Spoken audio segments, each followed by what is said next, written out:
Pues muchísimas gracias. Mi nombre es Ana Mayén, yo soy la líder del área de habilidades aplicadas, que es una de las áreas de conocimiento de la Universidad de la Libertad. Y bueno, hoy tengo el placer de presentarles a Antonella Martí, también una escritora, conferencista, promotora de la libertad en América Latina y bueno, como dijo Guillermo, una persona que al igual que Gerardo nos puede ilustrar, ¿no?, sobre la libertad y cómo opera en nuestras vidas personales, en nuestros propósitos, en nuestras metas y también obviamente el proceso de nuestra educación. Antonella, muchísimas gracias por acompañarnos. Ana, muchas gracias, un placer. El placer es mío. Un agradecimiento también a todos ustedes y a la Universidad de la Libertad. Gracias, Jorge, también por esta invitación y a todos los que hacen posible esto, ¿no? Un espacio tan importante en momentos tan complicados.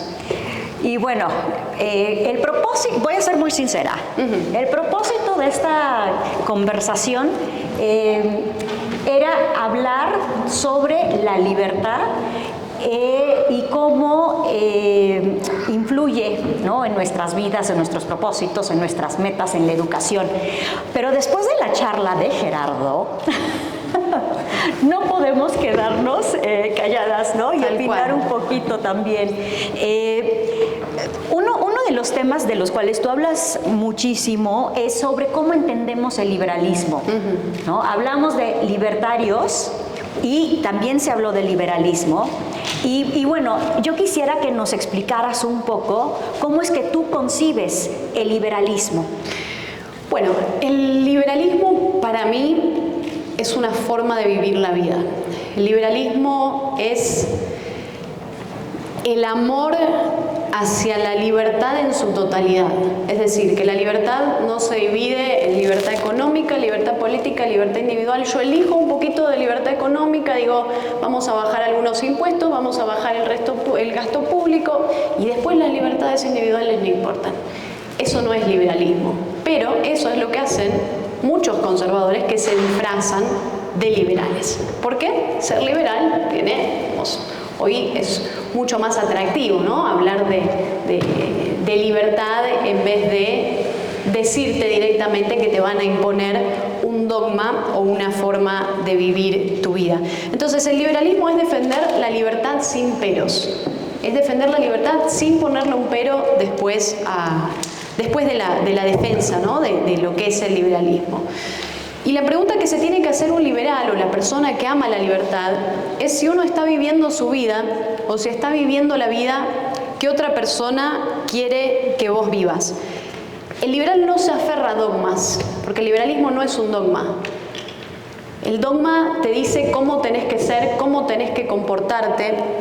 Y a diferencia de otras ideas o de conceptos, el liberalismo plantea que estés dispuesto y que te atrevas a seguir pensando, a seguir reflexionando incluso sobre las ideas que crees o en las que crees. Porque no hay verdades absolutas, no hay una verdad total. Y además de todo esto, otro de los puntos en los que también creo que tenemos que hacer énfasis es en cómo el liberalismo surge en Occidente, porque hay una defensa hoy apasionada de una idea ilusa de Occidente y generalmente no se entiende que hay dos visiones de ese Occidente. El Occidente que viene a partir después de la Ilustración y con la Ilustración y el Occidente previo a la Ilustración. Entonces, el punto radica en que el liberalismo aparece de la misma manera en la que nace un anticuerpo en un cuerpo enfermo, porque el cuerpo precisamente estaba enfermo y ese cuerpo era Occidente, el Occidente de las hogueras, el Occidente de la Inquisición, el Occidente del miedo, el de aferrarse a los dogmas, el que tenía instituciones que te decían de qué manera tenías que vivir. Entonces hoy el liberalismo habla de esta igualdad ante la ley. Hoy se ha alcanzado una igualdad ante la ley, faltan muchas cosas por alcanzar todavía, pero lamentablemente coexistimos con una mentalidad que todavía está aferrada a la Edad Media, con una mentalidad medieval en términos de muchas de estas cuestiones relacionadas a la libertad individual, es decir, feminismo, la importancia de destacar la igualdad de género, hablar sobre las teorías de género, hablar sobre la libre inmigración, hablar sobre cuestionar los dogmas, sobre cuestionar la religión. ¿Por qué uno no puede cuestionar la religión? ¿Desde cuándo uno no puede poner sobre la mesa a la religión? ¿No? Entonces, empezar a cuestionar las cosas y preguntarnos por qué creemos en lo que creemos. Que cada uno, y eso tiene que ver con la libertad religiosa también, que cada uno crea en un Dios, en 5, en 20, pero también en ninguno. Uno puede no creer en ningún Dios y eso también forma parte de la libertad religiosa. Muchas gracias, Antonella. Adelante, sí, claro. Adelante. Aquí tenemos libertad de expresión, también es no verbal la expresión.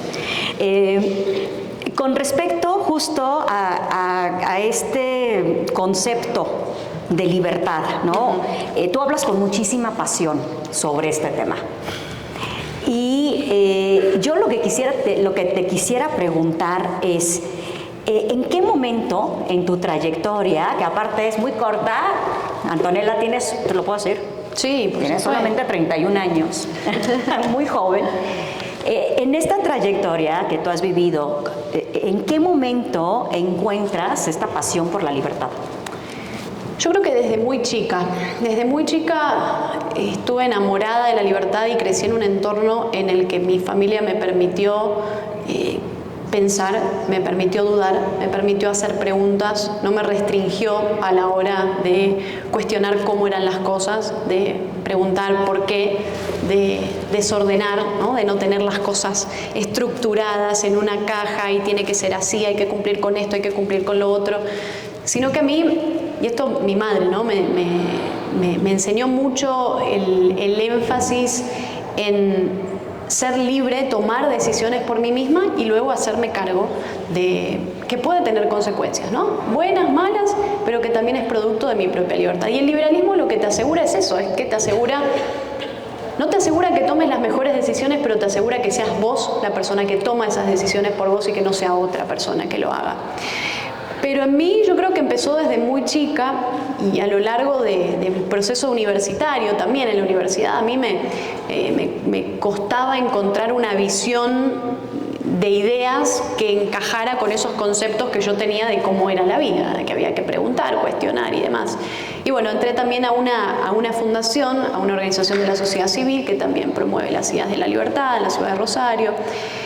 Y ahí fue como que entendí que había un mundo nuevo que le podía poner o dar formato a esas ideas y transformarlas a la hora de hablar de la política, de la sociedad, de la relación, ¿no? con otras personas. Y yo creo que por eso es importantísimo un proyecto como este, un proyecto como la Universidad de la Libertad, porque hoy confluye todo acá. O sea, esas cosas que yo encontraba por separado, hoy lo encontrás acá. Hoy confluye todo en una misma institución. Y eso es romper con los paradigmas de cómo entendemos la educación. La educación entendida como ese mecanismo de tengo que leer, memorizar, repetir, esperar a que un profesor me apruebe, ¿no? Y la verdad es que eso no sirve. Eso es un mecanismo que se ha utilizado durante muchos siglos y que no podemos enfrentarnos a las problemáticas actuales teniendo en cuenta las herramientas de los siglos pasados y de instituciones que formaron un mecanismo incluso en la Edad Media, ¿no? Entonces, cuestionarnos eso y empezar a hacernos estas preguntas a mí me parece importantísimo, pero sí, en mí empezó desde muy chica. Por eso insisto en que es una forma de vivir tu vida. Uno aprende a abrazar la libertad y necesita un entorno que también sea favorable a eso y que ese entorno te haga cuestionar las normas, que ese entorno te ayude a hacer preguntas, a que vos mismo te hagas preguntas. Y bueno, lo vuelves a repetir, ¿no? Que el liberalismo es una forma de vida.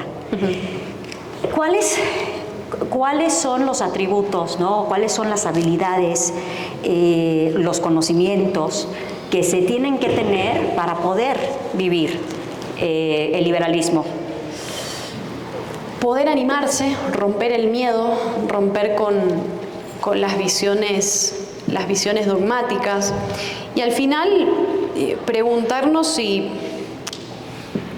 es mejor maestro el que dice que es la verdad o el que reconoce la existencia de la duda.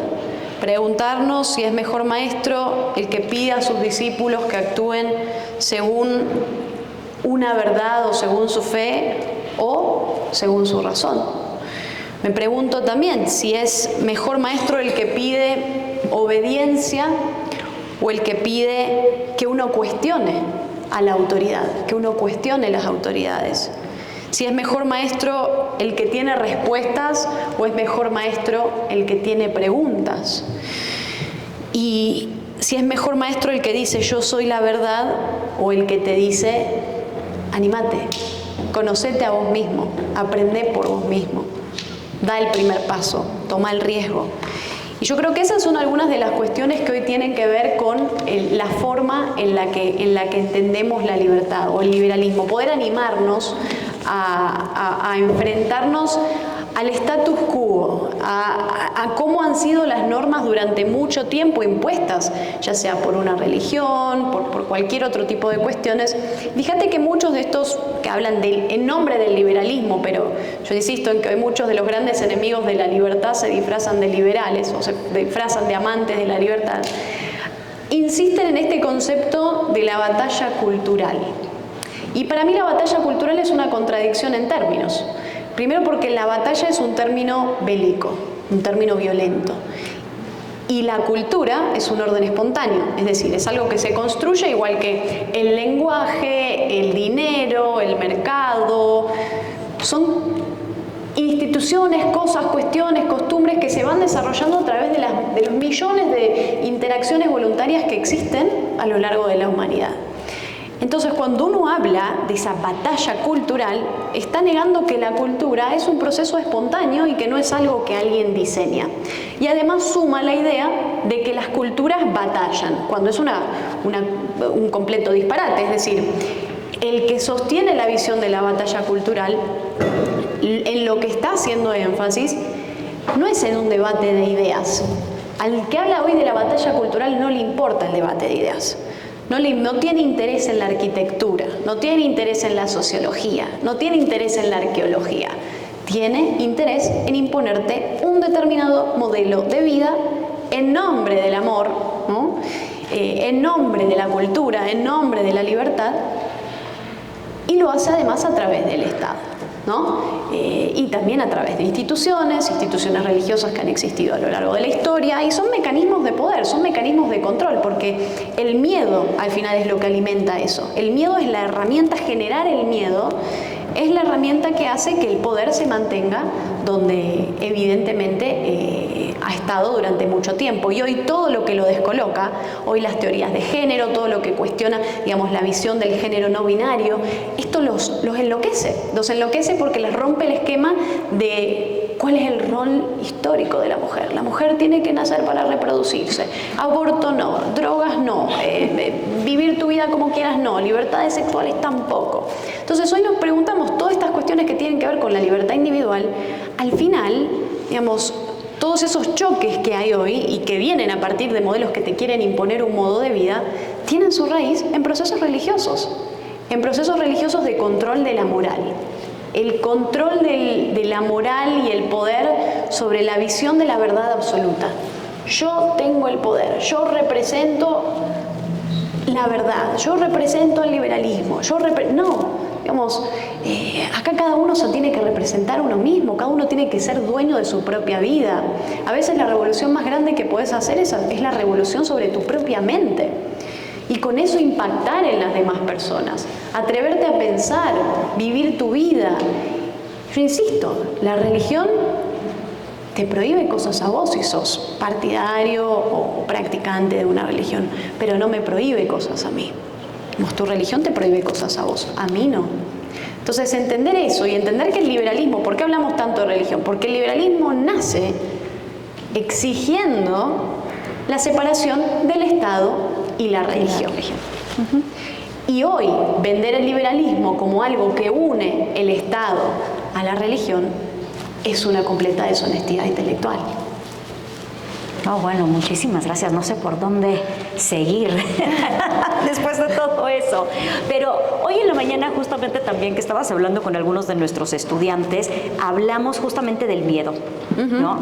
Y entonces, bueno, nos hablas de los miedos y cómo esto también tiene efectos en la forma en la cual generamos procesos o creamos instituciones, pero también existen estos miedos que son a nivel individual, ¿no? ¿Cómo es que, o tú qué consejo, ¿no?, le darías a esta primera generación de la Universidad de la Libertad, ¿no?, para que ellos, o sea, pudieran confrontar esos miedos y bueno, poder sobrellevarlos? Primero, saber que los miedos van a existir siempre. El miedo siempre va a estar y uno tiene que ser capaz de encontrar, desarrollar esas herramientas, incluso en centros como este, acá en el núcleo de la libertad, encontrar esas herramientas que nos van a permitir hacerlo a un lado, ¿no? Limitarlo, cuestionarlo, preguntarnos también por qué tenemos miedo. Claro. Porque el miedo no es algo que aparece porque sí. El miedo acá es una respuesta a la forma en que otra persona te perciba o la actitud que otra persona pueda tener con vos por ser vos mismo. Y hoy, partiendo de esto, ¿no?, precisamente, hoy se habla mucho de incluso los de la batalla cultural sostienen la visión de que existe un derecho a ofender. Y yo insisto en que el bullying no es libertad de expresión, que no se puede limitar la ofensa, no se puede circunscribir la ofensa al ámbito físico. Hay violencia y hay ofensas psicológicas, verbales, que pueden tener impacto, incluso peor a veces que lo físico, en las personas. Entonces ahí, Ana, y a mí me gusta mucho el énfasis que vos haces en cuestiones como la empatía, en poder comunicarse, conectarse con el otro, descubrir y aprender cuáles son las herramientas. Entonces, hoy se parte mucho de modelos que patalean, que lloran o que dicen que son cancelados o que son perseguidos porque no pueden ser racistas, porque no pueden ser homófobos, porque no pueden ser machistas. Entonces, yo insisto en que hay que estar mal para decir que las minorías persiguen a las mayorías e incluso, y sobre todo, a minorías que históricamente han sido perseguidas, que han sido anuladas, que sus derechos han sido limitados, restringidos, cuestionados, sus formas de vivir. Hoy pensamos, por ejemplo, vuelvo a las libertades sexuales, ¿no? Junio, el mes del orgullo. ¿Por qué orgullo? ¿No? Porque el orgullo es la respuesta a la vergüenza. Entonces, cuando durante mucho tiempo los homosexuales, las personas del LGBT+, fueron perseguidas, quemadas en la hoguera, hasta hace muy poco, en los años 60, ser homosexual en una ciudad como Nueva York, digamos, era un peligro. Tenías el escuadrón de la moral que te perseguía. Lo mismo con el alcohol, el control sobre el alcohol, la ley seca. Todas estas maneras de regular y de controlar el placer. Ha sido una obsesión por un modelo que busca controlar el placer. Todo lo que a vos te haga feliz, anulado, ¿no? Entonces, otra vez, se vuelve a este tipo de cuestiones que rechazan las formas de vida individuales que cada uno tiene y puede tener. Enfrentarse al miedo, enfrentarse a personas que te van a decir que te van a deshumanizar, porque vos vivas tu vida de la forma en la que quieras. Y la deshumanización ha sido siempre uno de los primeros instrumentos de estos mecanismos de control y de poder, el control sobre el placer, ¿no? La deshumanización, digo, el anormal, el loco, el hereje, las brujas. Las brujas. ¿No? Y eso se ha comido y se ha llevado mares de sangre. enormes mares de sangre. Entonces hoy hablar en nombre de un supuesto derecho a maltratar, a destruir al otro, a destruir moralmente al otro, a entrar en esta visión de decirte cómo vivir, y que hoy eso se haga en nombre del liberalismo, a mí me parece una total deshonestidad intelectual, me parece terrible, porque el liberalismo nace planteando otra cosa. El liberalismo nace incluso, no nace hablando de la libertad económica y de bajar impuestos y de bajar el gasto público. Nace peleando por las minorías, nace peleando por las personas que no tenían voz. Nace peleando para que las mujeres puedan estudiar, puedan acceder al voto, la importancia del feminismo, y entender por qué el liberal generalmente, ese liberal maquillado, te dice, sí, yo soy feminista, pero, otra vez la importancia de la libertad sin peros, soy feminista, pero no quiero cupos para las mujeres en el Congreso. Bárbaro. Bueno, hablarle hoy a una mujer de México, a una mujer de Argentina, a una mujer del interior de mi país, de Perú, de Bolivia, que está sufriendo violencia de género, que le están pegando, a niñas de 13, 12, 14 años que son abusadas, violadas incluso por familiares. Esto es una realidad que pasa en América Latina, que pasa en todo el mundo. Háblale de cómo no querés que tenga un cupo en el Congreso. Hay una desconexión total con la realidad. Y el liberalismo no fue eso, el liberalismo no nació como eso, el liberalismo nació convirtiéndose en el vehículo, en la voz de las personas que no podían hablar. Tenemos que hablar de estas cosas, tenemos que hablar del derecho de los niños, cómo los niños no son propiedad de los padres, cómo los niños tienen derecho al desarrollo de la libre personalidad. El liberal se queda, no, los niños no son propiedad del Estado. Bárbaro, ¿y qué pasa con lo otro? No son propiedad del Estado, pero tampoco son propiedad de los padres. Entonces, ¿cómo encontramos vehículos que puedan cuidar de los niños que son los más vulnerables en nuestras sociedades? A los que no se los limite, a los que no se les imponga ese formato, incluso muchas veces religioso, de cómo tienen que vivir la vida, y generar la culpa, ¿no? Generar el sentido de culpa. Es decir, ay, estoy haciendo las cosas bien, me parece que las estoy haciendo mal porque me dijeron que esto no se hacía, ay, estoy pecando. La verdad, cuando la humanidad pecó, progresó. Cuando la humanidad pecó, se animó a pecar y a romper. Yo no creo en la visión del pecado, o sea, para mí, uno simplemente tiene que observar las relaciones de respeto con las demás personas y que cada uno pueda vivir su vida de la manera en la que más le gusta. Pero esas personas que se animaron y que veían la visión de ay, hay unos pecados y yo esto no lo puedo hacer porque voy a ir al infierno, las personas que se animaron a pecar son las que dieron paso a que el mundo sea un lugar más libre. Ahora, te voy a hacer una pregunta. Sí. ¿No? Cuando te escucho, siento que me estás describiendo un sistema muy complejo. Estamos hablando de Estado-nación, estamos hablando de mercado, de atributos individuales, de la acción, ¿no? De ciertos grupos, de culturas, de tribus, diría yo, ¿no? Con ciertas ideologías. Y la verdad es un poco abrumador. Yo me siento un poco abrumada. Y ahí, lo único que se me ocurre es decir, bueno, Antonella, dentro de todo esto, que estamos hablando de cambios a tantos distintos niveles, ¿no? de un sistema, ¿la educación es la clave? Definitivamente, la educación libre es la clave, la educación en libertad es la clave, el animarse a pensar es la clave, esto es la clave del cambio. Una universidad que tiene y que fomenta un entorno en el que no existan los dogmas, en los que no tengas que cumplir con esto, con lo otro, que puedas incluso elegir tu currícula, que puedas elegir cómo estudiar o dónde estudiar. Mira la apertura de espacios que hay, nos pueden escuchar desde ahí, desde allá, desde arriba.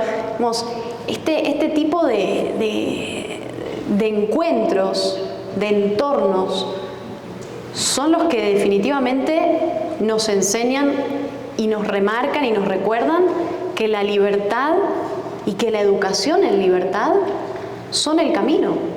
Porque esto es el futuro de México, es el presente de México y es el futuro de México. O sea, el cambio está acá, el cambio está en cada uno de ustedes. O sea, el cambio está en la revolución, que cada uno empiece por uno mismo, cuestionándose a sí mismo, preguntándose por qué vive como vive, si está dejando de vivir su vida, si está viviendo su vida o la vida que alguien más quiere que ustedes vivan. Esas son tal vez las preguntas que tenemos que hacernos. Es decir, no hay un plan único, universal, que hay que obedecer o que hay que descubrir. Hay muchos planes, cada uno tiene su propio plan, cada uno tiene que ser libre de descubrir su propio plan. Y con estas herramientas uno lo puede hacer. Ahora, acabas de tocar un punto creo que muy interesante, sobre todo para esta generación en este momento en el que están viviendo, ¿no? Es descubrir, ¿no? ¿Cuál es tu trayectoria? ¿Cuáles son tus pasiones? ¿Cuáles son tus intereses? ¿Tú cómo descubriste, ¿no? Dentro de tu trayectoria, esta pasión, ¿no? Tu carrera, por así decirlo. Estudiaste Relaciones Internacionales, seguramente pensando que ibas a ser diplomática, obviamente no eres diplomática, ¿no? Tal cual. ¿Cómo es que, si nos pudieras contar un poquito de cómo fue ese desarrollo para llegar a donde estás y cómo, ya sea la educación formal o no formal, te ha ayudado a tener esta profesión actualmente? Yo no lo planifiqué, no lo busqué. Fue un proceso espontáneo que se fue dando en mí como una respuesta a mis necesidades, a mis gustos, a mis preguntas, a mis deseos. Nunca pensé que iba a escribir libros, a dar conferencias, tampoco lo proyecté ni lo pensé. Simplemente quería cambiar las cosas. Me molestaba el estado de las cosas, me molestaba la imposición. Y por eso vuelvo al descubrimiento, porque es un proceso de descubrimiento. La carrera de uno es un proceso de descubrimiento. Uno no entra y pone el pie acá sabiendo que dónde va a terminar, cuál va a ser su futuro. Y ahora, la visión o la idea de tener simplemente el título colgado en la pared, eso ya no importa. Hoy el título yo lo tengo en algún lugar de Rosario, en alguna carpeta perdido por ahí, no lo sé. Pero empezar a entender los incentivos de la educación, y que los incentivos no sean tener un título porque tu familia quiere que tengas un título, o tener un título para colgarlo en la pared, o para poder tener acceso al mercado laboral, que lo puedas hacer ya desde antes, que lo puedas hacer desde adentro, que incluso generes y tengas las herramientas para poder enfrentarte a todo eso que viene después, y que lo hagas desde antes, ¿no? Entonces, que vos puedas ser el dueño de tu propia educación en un entorno como este, que es lo que te permite que vos puedas ser dueño de los temas que vos manejás. A mí me pasaba en la universidad, por ejemplo, que yo no encontraba material, como decía antes, que pudiera reflejar mi manera de pensar y de ver las cosas. Entonces yo buscaba, averiguaba, encontré también en fundaciones que promovían las ciudades de la libertad algunos instrumentos, algunos elementos y artículos y libros, y descubrí a Ayn Rand, esta pensadora del siglo pasado que planteó una visión completamente distinta, y que durante mucho tiempo y todavía, durante mucho tiempo fue tildada de loca. Loca porque se atrevió a desafiar, loca porque se atrevió a descubrir, a cuestionar a modelos muy poderosos, que fueron modelos que aniquilaron el proceso de descubrimiento del que hablábamos recién. Pienso en mentes como Hipatia de Alejandría, recién hablábamos de la Biblioteca de Alejandría, la quema de la Biblioteca de Alejandría y lo que eso representó, el asesinato a Hipatia de Alejandría, por un grupo en su momento, religiosos cristianos que a cualquier mente despierta se la anulaba. Y nos olvidamos de esa parte de la historia. Nos olvidamos. Hay un libro muy interesante de Catherine Nixie que se titula La Edad de la Penumbra. Y es básicamente un repaso de cómo el cristianismo en sus orígenes básicamente anuló el mundo clásico. Cómo los filósofos tuvieron que irse de Atenas, ¿no? Digamos, incluso hoy hablar de personas como Giordano Bruno, quemado en la hoguera en Roma simplemente por decir que nuestro mundo, este planeta, era uno más y que nuestra estrella era una más entre miles y millones de estrellas, por cuestionar, por romper con digamos, el modelo de cómo son las cosas. Entonces, yo creo que el liberalismo, la libertad si queremos, ni siquiera hablar de liberalismo, la libertad es el proceso de descubrir, es un proceso de constante descubrimiento, de permanente descubrimiento. Y la libertad, o en ese momento entonces el surgimiento del liberalismo, es ser consciente de la oscuridad, es ser consciente de lo malo, es ser consciente de lo malo en términos de todo eso que anula los derechos y las libertades de las personas.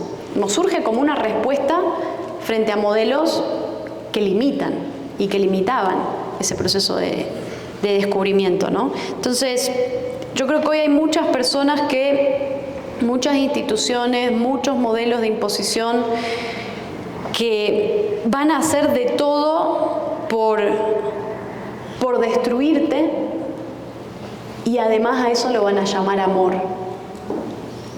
Te destruyo porque te quiero. Y eso no es así. Y por eso la importancia de vivir también la batalla cultural, el derecho a ofender, estos modelos de la derecha nacional populista que también está en auge a lo largo del mundo. Hoy insisten mucho en la familia per se, en la defensa de la familia per se. Primero, el núcleo de una sociedad liberal es el individuo. El individuo el ser humano encontró en las familias un vehículo importantísimo, una institución clave a la hora de desempeñar el desarrollo y muchas de las cosas que conseguimos a la hora de relacionarnos socialmente. Pero lo que una persona que ama la libertad defiende no es la familia porque sí, es la familia sana. Es la familia que no anula a sus miembros, es la familia que no pone en un closet a sus miembros, es la familia que no lastima a los chicos, es la familia que se anima a dejar que sus hijos vuelen, que sean ellos. Y hay muchas familias tóxicas. Entonces, poder ayudar a los chicos que están pasando y padeciendo las consecuencias de tener familias tóxicas, que generalmente lo son porque tienen la visión limitada, dogmática de cómo tienen que ser las cosas, es uno de los desafíos. Hablemos de estas cosas. El liberalismo no es solamente bajar el gasto público, es ser la voz de las personas que no pueden hablar. Bueno, muchísimas gracias, Antonella. Y yo sí creo, ¿no? Conociendo ya a nuestra población estudiantil, también teniendo el gusto de conocer a sus papás, que justamente nos encontramos en un espacio en el cual vemos familias, ¿no?, que dejan que sus hijos justamente tomen sus decisiones, ¿no?, y puedan aprovechar una oportunidad con la Universidad de la Libertad, y la verdad les estamos muy agradecidos por eso. Muchísimas gracias. Creo que pasamos a una sesión de preguntas y respuestas. Bien, preguntas. Rápido. Eso es importante. Pregunten.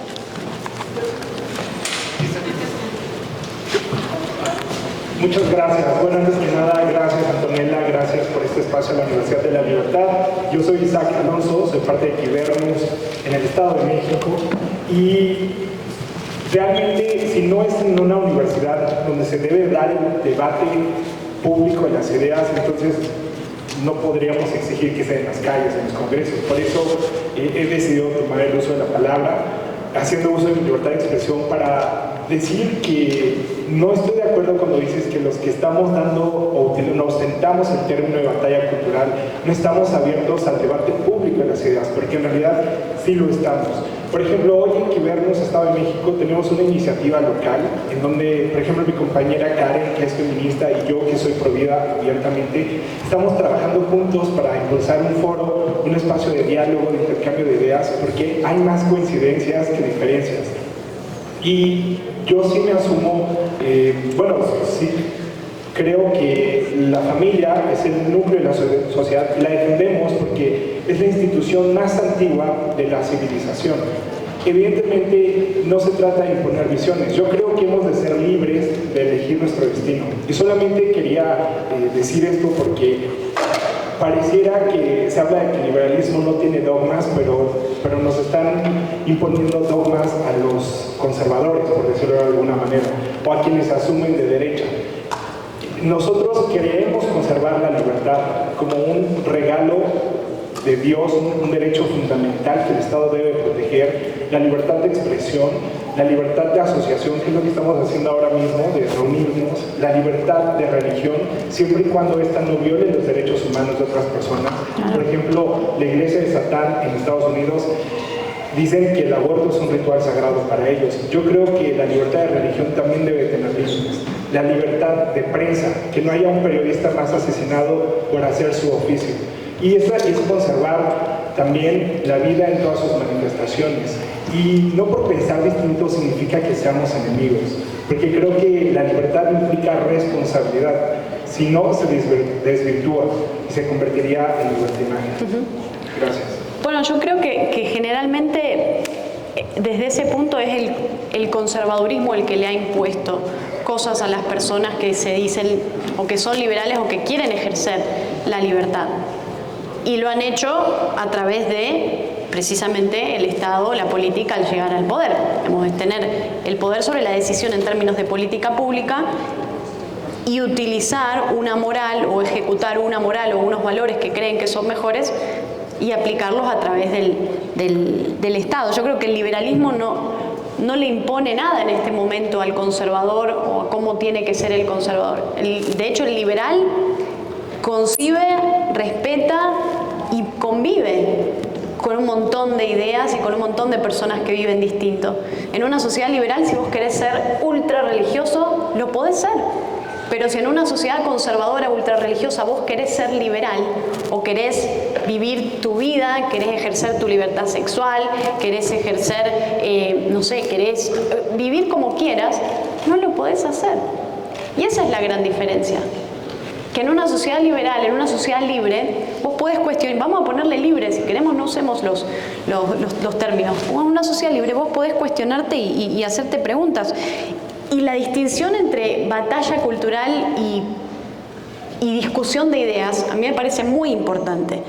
Porque vos hablabas del foro, ¿no? Un foro, un entorno en el que vos podés conversar, ahí estás debatiendo. En una guerra vos debatís, en una guerra no debatís, en una guerra te enfrentás.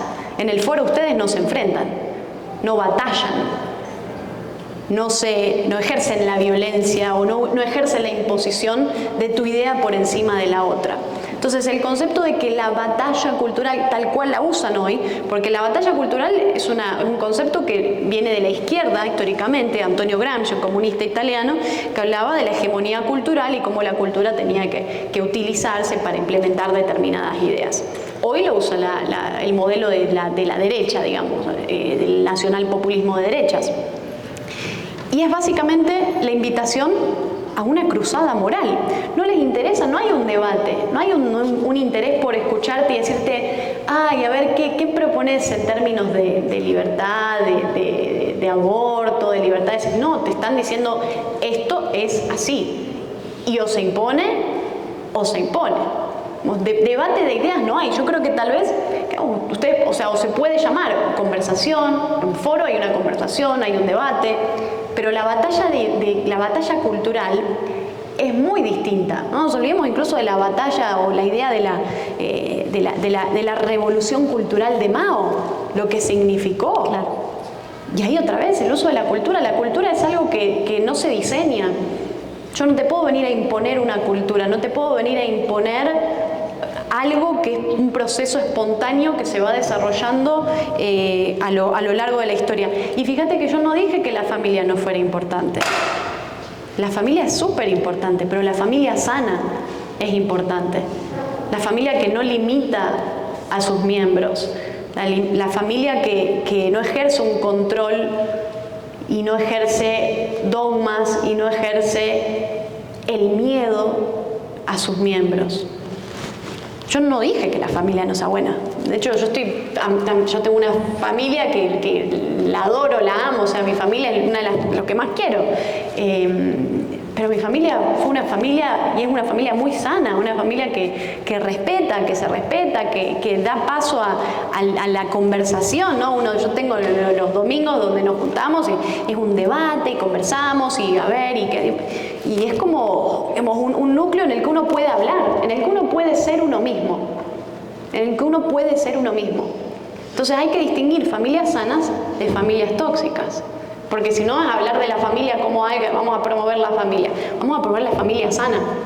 Vamos a promover la familia que cuide a sus miembros. ¿Cómo lo ves, Ana? ¿Qué decís?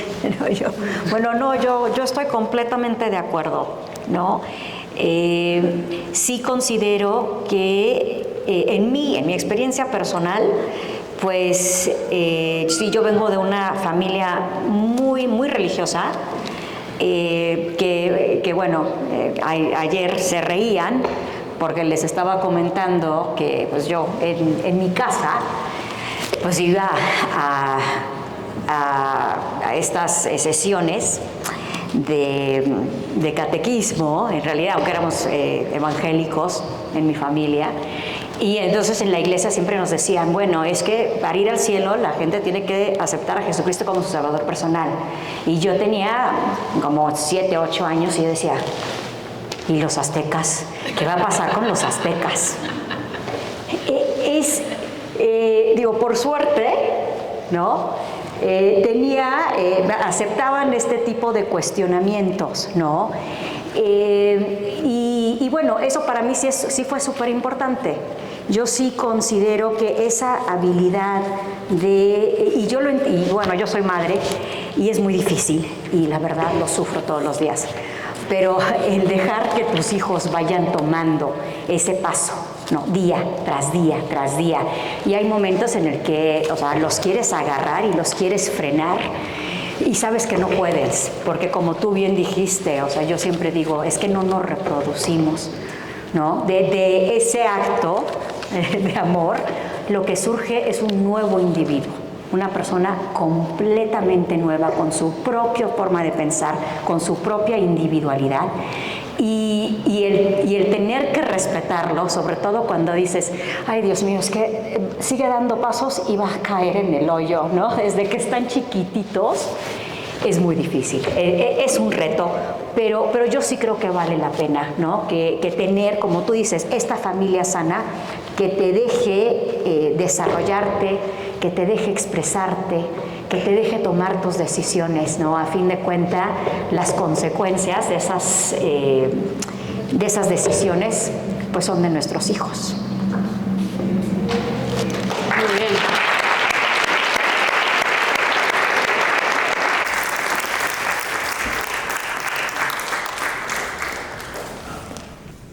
Bueno, mi pregunta va más que nada precisamente pues, sobre cómo conservar la libertad.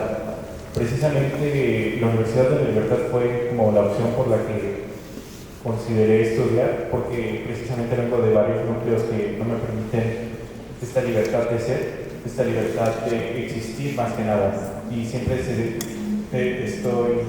con esta sugerencia de tener que estar discutiendo, estar peleando sobre si mi existencia es válida o no.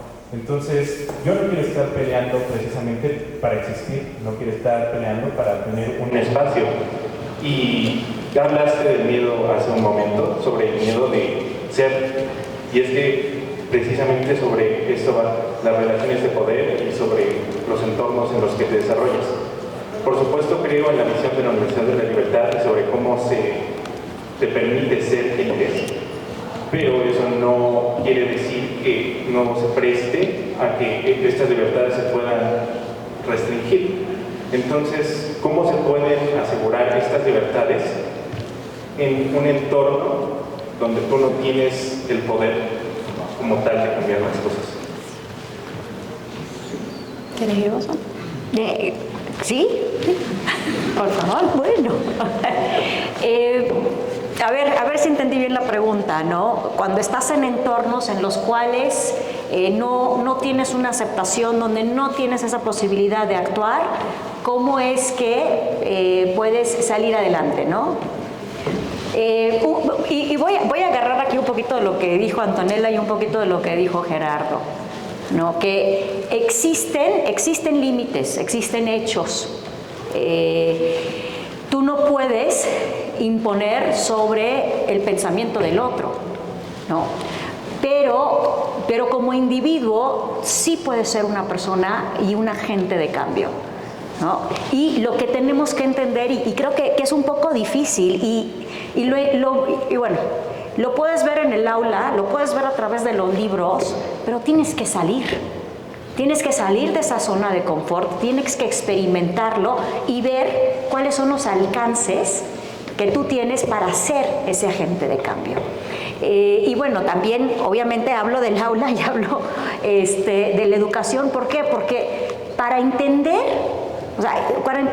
el contexto correctamente, tienes que saber observar el contexto. Primero tienes que saber que tienes que parar lo que estás haciendo y ver el contexto. Ese es el paso número 1. Y luego decir, a ver, yo estoy viendo aquí todas estas personas con distintos roles. Ok, paso número 2, ¿qué es lo que ellos están viviendo en este momento? ¿No? Y luego paso número 3, ¿cómo me comunico? Porque en base a esa percepción, yo tengo que comunicar y yo tengo que actuar. Y luego también entender que aún con todas esas habilidades, hay un límite dentro de ese contexto y ese es el límite que yo tengo que respetar, ¿no? Porque yo no puedo imponer sobre los demás. Pero eso no significa que no tengamos esa posibilidad de tratar de cambiar el entorno. Y yo creo que eso es lo más importante. Y el tratar de cambiar el entorno, y por eso nos enfocamos también mucho en los miedos. En esta conversación con Antonella, es justamente confrontarlos, entenderlos, ¿no? Y no dejar en ningún momento que te vayan a coartar tu posibilidad de acción, que te vayan a coartar ese camino que tú has trazado para llegar a tu pasión, a tus metas, a tus intereses, ¿no? A tu éxito.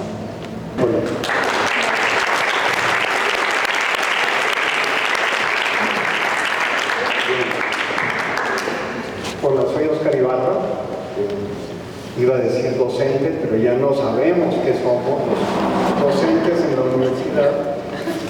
Hace unos pocos años, como 40 o 45, un querido amigo poeta, que se decía existencialista, llegó y me dijo, oye Oscar, nosotros nos dedicamos a destruir todo. La iglesia, el Estado, la familia, todo lo que había en las instituciones, ¿qué les dejamos a ustedes y cómo lo van a enfrentar? Que pues yo supongo que vamos a tener que pegar las piezas de alguna manera o inventar nueva realidad. No veo otra posibilidad. Y ese cuestionamiento y esa sensación no la había vuelto a tener hasta que empecé a platicar contigo, Ana, sobre la Universidad de la Libertad, donde lo existente no es lo convencional, donde las palabras no son las que habíamos venido utilizando, donde los términos no son los que nos comprometen a algo, a conceptos poderosos en la mente que disparan una serie de ideas. Y donde, bueno, el detalle chusco de los docentes surgió hace rato. Hace unos días surgió un debate de si deberíamos ser facilitadores, docentes, profesores o qué cosa. Pero hace un rato, en una conversación con los chavos aquí, alguien dijo, pues debíamos de ser challengers. Está precioso, solo digo, está padre porque tenemos que retar a los jóvenes, aunque se sienten un poco como nave espacial. Pero la pregunta va en el sentido, y se los quiero preguntar a las dos, ¿por qué en este contexto de reinventar, de replantear, de cuestionar, de traducir, de volver a escribir la historia, seguimos hablando de un término tan limitante como educación? ¿Podríamos hablar de un término distinto, revolucionario, que realmente rompiera ese esquema o no? Así les dejo la pregunta, así, sencillita. Sencillita. Bueno, es otra vez romper, es lo disruptivo. ¿Será educación el término? ¿Será liberalismo el término? ¿Será una cuestión de hacernos preguntas respecto del término? Hoy pienso tal vez en aprender, ¿no? Otro caso, aprender. ¿Qué es aprender? ¿De qué se trata aprender? ¿Aprender es memorizar? ¿Aprender es repetir lo que dice una persona que hay que repetir y escribirla y pasar un examen y que nos evalúen a todos de la misma manera sin tener en cuenta que somos todos individuos particulares, con nuestras inquietudes, nuestras capacidades, nuestras metas? Esa es otra pregunta. Sí. Y es que yo creo que regresemos a lo mismo, ¿no? ¿Qué significa educación? Educar, ¿no? Nosotros, regreso a mi rol de mamá, como padres decimos, ok, te educo a decir buenos días, te educo a hablar, ¿no? A utilizar las palabras correctas, te educo, o será te enseño a utilizar el tenedor, ¿no? Y yo creo que sí hay una concepción de la educación que tenemos que, como dices tú, Antonella, romper, que es esta concepción de la educación donde nos sentamos en el salón y recibimos, ¿no? O memorizamos y luego vomitamos todo lo que, lo que recibimos. Y que también lo hagas significa que vas a tener éxito o no vas a tener éxito. Cuando es muy interesante que sigamos con esto cuando nosotros como adultos, en nuestra trayectoria, en nuestras carreras, sabemos que no es así. Que un fracaso a los 16 años no implica que no pueda ser un empresario, un vicepresidente en una empresa. Y sin embargo, como padre, y me estoy incluyendo porque no había hecho la reflexión, gracias Oscar, seguimos insistiendo en este tipo de educación. Y el otro día, justamente hablando con un aspirante de la Universidad de la Libertad, hablábamos sí de las ideas, de estos cursos, de la comunicación, de las habilidades, hablábamos del liderazgo y bueno, el conocimiento, contabilidad financiera que todo el mundo tiene que ver. Pero lo más importante es que en esa plática, por alguna razón se me ocurrió decirle al hijo de algún otro padre, espero que no estén aquí, o bueno, no sé cómo lo vean, y le dije, ¿por qué? Le dije, ¿alguna vez has salido a buscar trabajo? Y me dice, no, es que yo trabajo con mis papás. Le dije, no para conseguir trabajo. ¿Alguna vez has salido a buscar trabajo al Starbucks, al Miniso, a la ferretería, para vivir la experiencia de buscar un trabajo? Vivir la experiencia. Y creo que eso es lo que ha estado faltando en este componente de la educación. Vemos las ideas, vemos el contenido, pero la práctica, ¿dónde queda? Capaz que el punto, me encanta y me parece crucial esta reflexión, empezar a preguntarnos sobre estas cosas. Ahí hablabas del te enseño, ¿no? El te digo cómo. Y quizás también lo podemos traducir en un te ayudo a que puedas ser vos. Te ayudo a que puedas conocer por vos mismo. No te educo, no te enseño, te ayudo.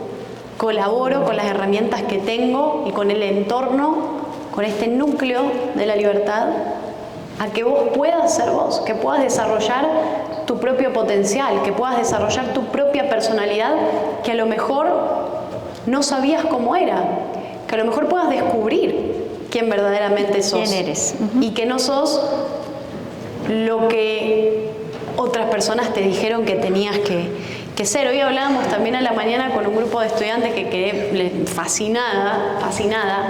La verdad que la calidad de la conversación, las preguntas, las respuestas, me pareció un entorno impresionante, muy lindo, y hablábamos de cómo, por ejemplo, cuando uno en el colegio o en la universidad, uno que no pasa un examen, cuando uno raspa un examen, y te sentís que lo hiciste todo mal, incluso aunque le hayas puesto todo el esfuerzo, aunque hayas estudiado un montón y no aprobaste, es el fracaso. Entonces, soy el fracaso, me salió mal. A lo mejor te salió mal la prueba que otra persona te hizo a vos, no teniendo en cuenta cómo sos o que sos un individuo, o digamos, es como se nivela todo acá, como todos estamos acá. Y no se entiende que la sociedad es una cosa dispersa, o sea, que estamos todos dispersos y que en eso nos conectamos a través de nuestras relaciones, a través de la empatía, a través del abrazo a cuestiones que nos hacen ser más humanos. Y la libertad tiene que ver con eso, con ser más humanos. Entonces estamos permanentemente a prueba. Es todo estar permanentemente a prueba. ¿Lo estoy haciendo bien? ¿Lo estoy haciendo mal? ¿Soy una buena madre? ¿Soy una buena hija? ¿Soy una buena esposa? Que es como generalmente se la define a la mujer, ¿no? Terrible. Y esas son las cosas que hay que romper. Por eso hablar de las normas y romper con las normas de género. A la mujer se la evalúa según sus relaciones. Si sos buena mamá, sos buena hija, sos buena esposa, ¿no? Entonces, cuando uno empieza a desarmar la visión machista que existe, ahí es cuando vamos a empezar a abrazar una sociedad mucho más sana. Hay que apostar por relaciones sanas. Como apostamos por relaciones sanas con nuestras parejas, con nuestros amigos, con nuestra familia, hay que apostarlas con la manera de aprender, con la manera de enseñar, con la manera de amar, con la manera de relacionarnos con un gobierno, y no esperar a un populista mesías que nos venga a proponer que hay soluciones mágicas y que se presente como el gran Dios. Hay que romper con esa necesidad permanente de esperar que alguien más nos dé respuestas. Aceptemos la duda, aceptemos la incertidumbre, aceptemos que no lo vamos a saber todo, aceptemos que no hay un único camino. Esa es la única forma de poder descubrir quiénes somos, de poder descubrir lo que nos hace felices. Y en esa puesta a prueba permanente en la que estamos, y eso creo que también es un tema a abordar en la educación, en la primaria, secundaria, en todo el nivel o del modelo educativo, es el acoso escolar. Hablar del acoso escolar, hablar del bullying, del acoso que existe dentro entre pares en los modelos, en los sistemas educativos. Más del 70% de los chicos latinoamericanos dijo alguna vez haber sufrido bullying o acoso. Y esto deriva, y lo escuchamos en las noticias, chicos que se suicidan, el caso de las nenas que se tiraron de un balcón, el ciberacoso.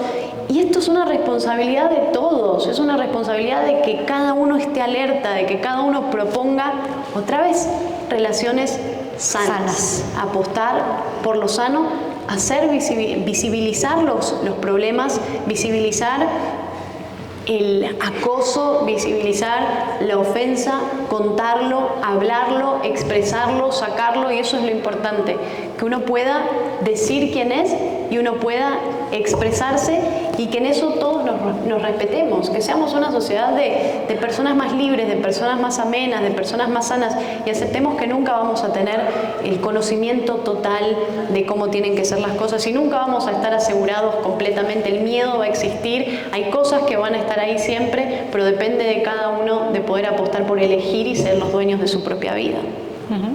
Y entonces estamos hablando de dos valores fundamentales, ¿no? Tener coraje, pero también ser humilde.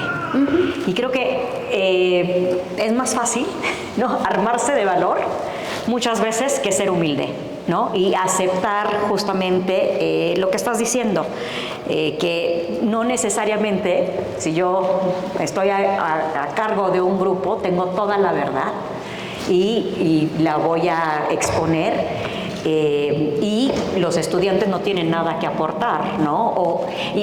Y una vez más, regresamos otra vez al liberalismo, por eso me encanta el tema, Antonella. ¿Por qué? Porque si estableces un salón así, estás estableciendo relaciones jerárquicas, relaciones de autoridad.